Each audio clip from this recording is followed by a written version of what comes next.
সকলোকে নমস্কাৰ পুনৰ এটা ভিডিঅ'লৈ আৰু আজি ভিডিঅ'টো দেখিবলৈ পাব শংকৰদেৱৰ জন্ম অষ্টমী পতা হৈছিলে আমাৰ নামঘৰত আৰু আপোনালোকে সকলোৱে জানে মই বেংগলোৰত আছিলোঁ আৰু বেংগলোৰৰ পৰা আজি আহি পাই গ'লোঁ ৰাতিপুৱা 11টা বজাত আহি পাই গ'লোঁ আৰু 11টা বজাত আহি পাই গা চা ধুই ওলাই আহিলোঁ নামঘৰলৈ বুলি 12-13 বছৰ মূৰত আজি নেগেৰা বজাম বুলি ভাবিছোঁ আৰু গতিকে নেগেৰা বজাবলৈ গৈ আছোঁ।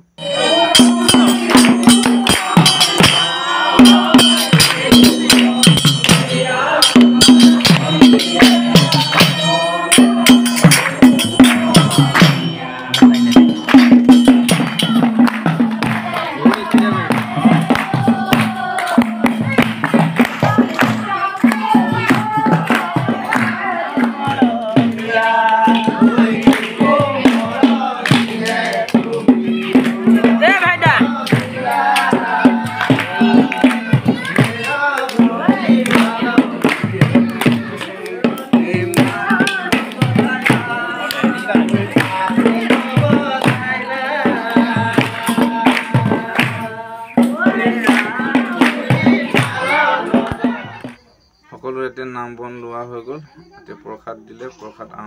সকলোৱে আৰম্ভ কৰিছে খাবৰ কাৰণে আৰু ভিডিঅ'টো বেছি দীঘল নকৰিলোঁ আজি ইমানতে ভিডিঅ'টো আপোনালোকলৈ এৰি দিলোঁ যদি ভাল লাগিলে আপোনালোকে লাইক কমেণ্ট পাৰিলে শ্বেয়াৰ এটা কৰি দিব আজিলৈ আহোঁ বাই বাই পুনৰ এতিয়া নতুন দীঘল ভিডিঅ'ত সকলোকে লগ পাম আজিলৈ বাই বাই।